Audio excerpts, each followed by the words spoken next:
Bonsoir à tous. Message destiné aux chrétiens à l'occasion de la journée du laïcat du 9 juin 2024.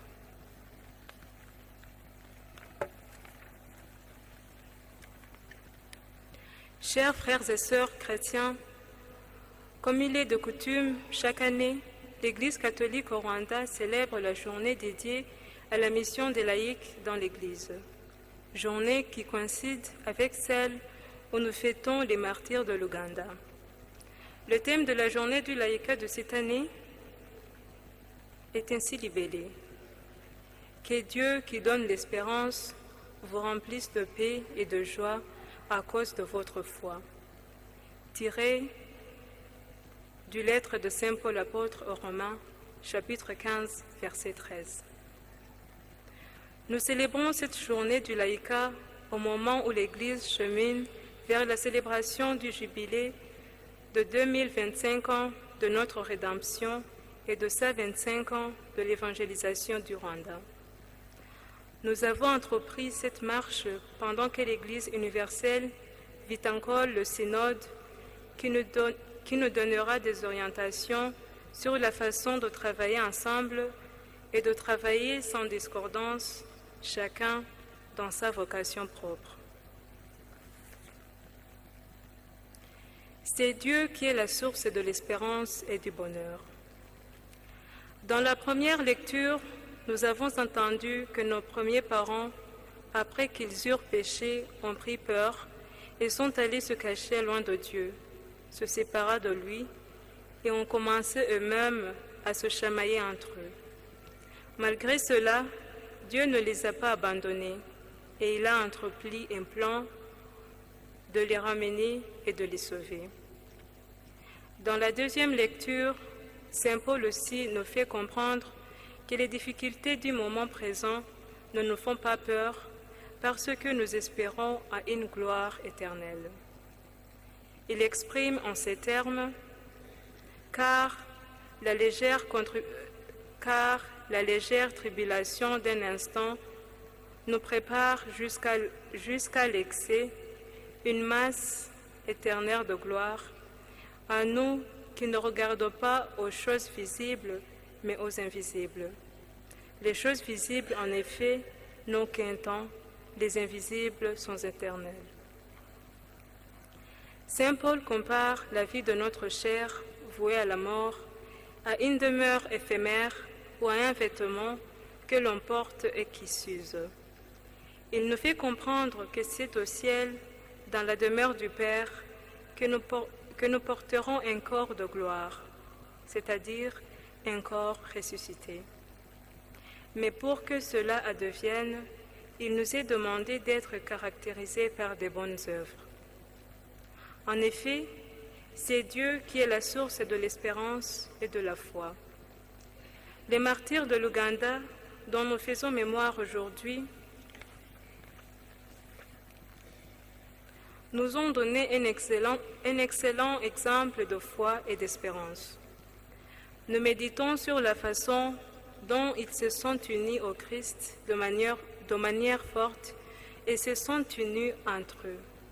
Et c'est ce qui leur a donné le courage de préférer la mort au reniement du Christ en qui ils avaient mis leur foi. C'est Jésus-Christ qui est la source de l'unité et de la fraternité. Dans les lignes qui suivent l'Évangile que nous avons entendu aujourd'hui, Jésus nous dit « Quiconque fait la volonté de Dieu, celui-là met un frère et une sœur et une mère. » Effectivement, ce sont ceux qui font la volonté du Père qui ont eu le privilège d'appartenir à la famille de Jésus-Christ, d'être ses amis et ses frères et ses sœurs. C'est dans la parole de Dieu que l'Église nous communique que nous découvrons la volonté de Dieu. Dans l'Église se rassemblent plusieurs personnes différentes des unes des autres.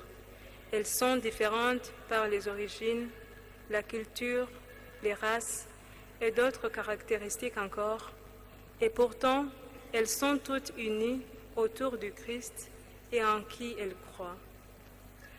La parole de Dieu que nous écoutons, l'Eucharistie que nous partageons, nous donne d'être des frères et des sœurs et de tisser une unité et une relation supérieure au lien de sang. L'exemple de l'amour que Jésus-Christ nous a donné quand il a accepté de se livrer pour nous, nous pousse à notre tour à nous aimer les uns les autres et à nous unir, donnant notre vie les uns pour les autres, car l'amour dont chacun a bénéficié doit se manifester dans les actes et dans la vérité. Rappelons-nous les paroles que Jésus a adressées à ses disciples quand il leur disait « À ceux-ci, tous reconnaîtront que vous êtes mes disciples, si vous avez de l'amour les uns pour les autres. » C'est cet amour qui engendre pour nous l'unité et la fraternité qui doit nous caractériser dans l'Église et ainsi devenir comme Jésus et son Père sont unis. Malheureusement, comme nous l'avons entendu dans l'Évangile, le diable ne se réjouit jamais de notre unité. Il aspire chaque fois à s'aimer la discorde, ce qui affaiblit l'attente entre nous. En ces temps, il nous est demandé d'être vigilants parce que le diable fait susciter d'autres actions et comportements qui peuvent nous égarer et ainsi détruire notre unité et notre fraternité. C'est la raison pour laquelle nous, vos évêques, avons souhaité que ce double jubilé soit pour nous l'occasion de contempler le Christ, lui la source de l'unité et la fraternité qui doit être notre emblème. C'est Jésus-Christ la source de la foi. La foi est un don de Dieu destiné à quiconque qui croit. Qui a reçu la foi doit se séparer des vieilles habitudes ainsi que de toute forme de méchanceté et accueillir Jésus-Christ. Quiconque a accueilli la foi est caractérisé par une vraie conversion et s'engage à faire connaître le Christ en temps et en contre-temps. Le jubilé que nous nous préparons à célébrer est une occasion pour jeter un regard rétrospectif sur nous-mêmes et de vérifier si nous avons réellement accueilli ce don de la foi que nous avons fait parvenir les envoyés de Dieu, en l'occurrence les Pères blancs. Le jubilé est aussi l'occasion de prendre des résolutions. Les Rwandais, à peine mis en contact avec la bonne nouvelle, sans trop entendre, l'ont accueillie en grand nombre et avec joie, et ils ont essayé aussi de la mettre en pratique. Les Rwandais ont accueilli la foi et ont produit beaucoup de fruits de bonne qualité. Les missionnaires ont semé la graine de sénévé, aujourd'hui devenue un grand arbre. La foi a permis à beaucoup de Rwandais de se consacrer rapidement à Dieu, les uns devenant des prêtres, d'autres des religieux et des religieuses. Différentes assemblées de chrétiens qui se réunissent pour la prière sont nées en grand nombre. D'autres, à travers des mouvements d'action catholique pour adultes et pour les jeunes, ont fait des œuvres de charité. L'apostolat des laïcs est allé de l'avant au grand bonheur de l'Église qui, grâce à eux, a pu avoir des volontaires pour le catéchisme, le service des pauvres et d'autres actions caritatives. Conclusion. Chers frères et sœurs chrétiens, dans ce cheminement du synode et même du double jubilé, il nous est demandé de bien comprendre ce que l'Église attend de nous. L'Église nous demande de marcher ensemble, la main dans la main, et en nous instruisant mutuellement sur les meilleurs moyens qui favorisent notre unité dans le Christ. Que ce double jubilé de 2025 ans de notre rédemption par le Christ et de sa 25 ans d'accueil de son évangile au Rwanda soit pour nous l'occasion des regards rétrospectifs pour une évaluation des bonnes actions accomplies et continue à les développer pour en accomplir de plus grands encore.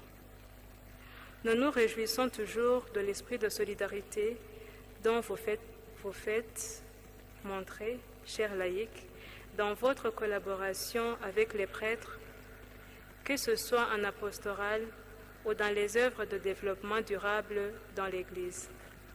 Maintenant, cet élan à l'instant du Seigneur qui reste toujours fidèle à sa promesse envers nous.